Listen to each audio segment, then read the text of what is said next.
আসসালামু আলাইকুম বন্ধুরা। প্রতিটা দেশেরই একটা বেসিক নিয়ম হচ্ছে যে ওই দেশের আইনগুলো ওই দেশের নাগরিক জানে বুঝে এটা মেনেই ওই দেশের আইনগুলো প্রয়োগ করা হয়। আদালতে আপনি কোনো আইন জানেন না এই কথা বলে পার পেতে পারবেন না। তো বন্ধুরা, যখনই আমাদের বাংলাদেশে একটা অপরাধ সংগঠিত হয়, এই অপরাধের মামলাটা আমরা থানায় দায়ের করতে পারবো না আদালতে দায়ের করতে পারবো, এটা নির্ভর করে ওই মামলাটা কগনিজেবল না নন কগনিজেবল। কগনিজেবলের সহজ বাংলা হচ্ছে যে আমলযোগ্য, মানে পুলিশ শোনা মাত্রই আসামিকে গ্রেপ্তার করার ক্ষমতা আছে কিনা। যদি কোনো অপরাধ পুলিশের কাছে ইনফরমেশন যাওয়ার পরে পুলিশের যদি ক্ষমতা থাকে, আইনে যদি দেওয়া থাকে যে তাকে গ্রেফতার করার, ইনভেস্টিগেশন করার, তাহলে সেই অপরাধটাকে আমরা আমলযোগ্য অপরাধ বলি।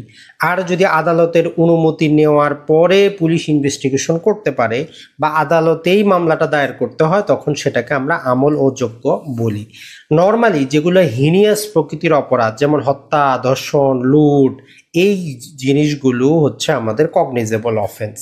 তাহলে কগনিজেবল অফেন্স এবং নন কগনিজেবল অফেন্সের উপর ভিত্তি করে মামলাটা থানায় দায়ের হইতে পারে অথবা মামলাটা দায়ের হইতে পারে আদালতে।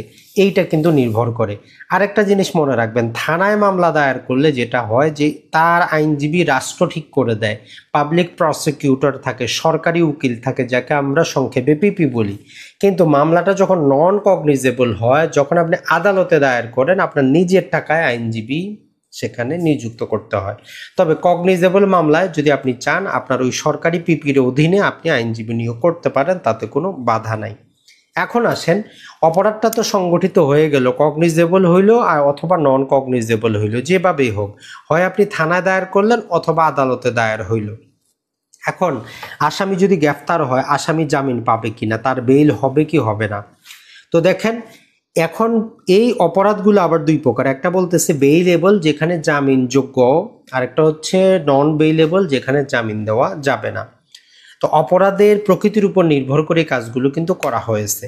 এখন কোন মামলায় জামিন হবে আর কোন মামলায় হবে না সহজে মনে রাখতে পারেন। যেগুলো হিনিয়াস প্রকৃতির অপরাধ, যেমন হত্যা, ধর্ষণ, লুট, মারামারি, এইগুলোতে আপনার জামিন সহজে হবে না।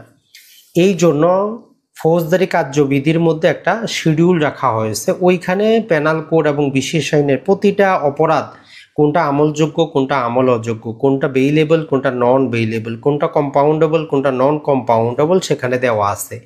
এই যে আপনি যখন আইনজীবীর কাছে যান, তার মুখস্থ না থাকলে সেই ওই শিডিউলটা থেকে দেখে। যখন পুলিশ থানায় যান, পুলিশও ওই সিআরপিসি শিডিউল দেখে। আদালত বিচারক সেও সিআরপিসি শিডিউলটা দেখে।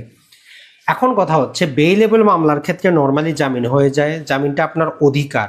যদি বিচারক না দিতে চায়, সে আপনাকে অবশ্যই লিখিত দিবে যে কেন সে জামিন দিতে চাচ্ছে না একটা বেইলেবল অফেন্সের ক্ষেত্রে।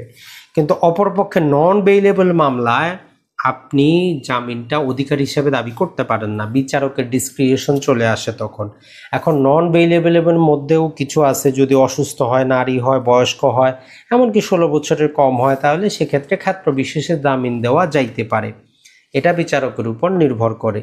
এখন আসি, ওই যে অপরাধটা সংগঠিত হইল, এখন আপনি কি যিনি নির্যাতিতা, যিনি ভিকটিম, তার সাথে সমঝোতা করতে পারবেন কিনা।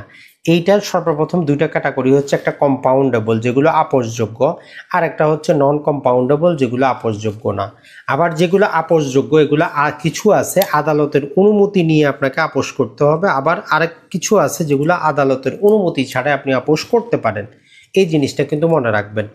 কিন্তু যেটা হচ্ছে যে আপোষযোগ্য না, যেমন হত্যা মামলা, ধর্ষণ মামলা, দুঃখের বিষয় হচ্ছে বাংলাদেশে দেখা যায় যে কিছু অজ্ঞ মূর্খ অ্যাডভোকেট, অজ্ঞ মূর্খ বিচারকের কারণে যেগুলা নন কম্পাউন্ডেবল সেই মামলায়ও তারা সমঝোতা দেখায়। এমনকি একটা ধর্ষণ মামলায় সমঝোতা দেখায়, হত্যা মামলায় সমঝোতা দেখায়। মনে রাখবেন, ফৌজদারি অপরাধগুলো রাষ্ট্রের বিরুদ্ধে অপরাধ হয়। এই জন্য উচ্চ আদালতে সবসময় দেখবেন যে রাষ্ট্র ভার্সেস ক, রাষ্ট্র ভার্সেস খ, রাষ্ট্র ভার্সেস গ থাকে। সেখানে যিনি নির্যাতিত হইলেন তার নাম কিন্তু থাকে না, তাকে আইনজীবীও দেওয়ার প্রয়োজন হয় না, সরকারি রাষ্ট্রীয় খরচে পিপি রেখেছে। এই জিনিসটা মনে রাখবেন। তাহলে বন্ধুরা, এই ছোট্ট ভিডিও থেকে আপনি এতটুকু জানতে পারলেন যে বাংলাদেশে একটা অপরাধ আমরা কোথায় দায়ের করব, এটা নির্ভর করে আমলযোগ্য না আমল অযোগ্য। যদি আমলযোগ্য বা কগনিজেবল হয়, তাহলে আমরা থানায় দায়ের করব, আর আমল অযোগ্য হলে আমরা আদালতে দায়ের করব। এখন ওই অপরাধটা জামিনযোগ্য না জামিন অযোগ্য? যদি জামিনযোগ্য হয় সহজেই জামিন পাবো, বিচারক জামিন দিতে মোটামুটি আমরা বলতে পারি, না দিলে সে লিখিত দিবে, আপনি অধিকার হিসাবে দাবি করতে পারেন। কিন্তু জামিন অযোগ্য যদি হয় তাহলে কিন্তু এত সহজে জামিন হবে না। ম্যাক্সিমামে হাইকোর্ট বাণিজ্যটা কি হয়, আপনার হাইকোর্ট থেকেই হয়। এই যে হত্যা দর্শন মামলাগুলোর হাইকোর্ট থেকে জামিন নিয়ে আসে। আপনি আসামির সাথে ওই অপরাধটার বিষয়ে কি করতে পারবেন, আপোষ করতে কি পারবেন না, এটা নির্ভর করে কম্পাউন্ডেবল নাকি নন কম্পাউন্ডেবলের উপরে। তো এর বিস্তারিত ওই শিডিউলের মধ্যে দেওয়া আছে। আর যদি বিশেষ আইন হয় ওই আইনে লেখা থাকে যে অপরাধটা আমলযোগ্য না আমল অযোগ্য, কগনিজেবল না নন কগনিজেবল, বেইলেবল না নন বেইলেবল, কম্পাউন্ডেবল না নন কম্পাউন্ডেবল। আশা করি ছোট্ট ভিডিওর মাধ্যমে আপনি বুঝতে পেরেছেন। যদি আইন রিলেটেড এরকম আরও জানতে চান সাতকাহনের সাথেই থাকুন। ফেসবুক, ইউটিউব, টুইটার সব জায়গায় পাবেন আমাদের। আসসালামু আলাইকুম।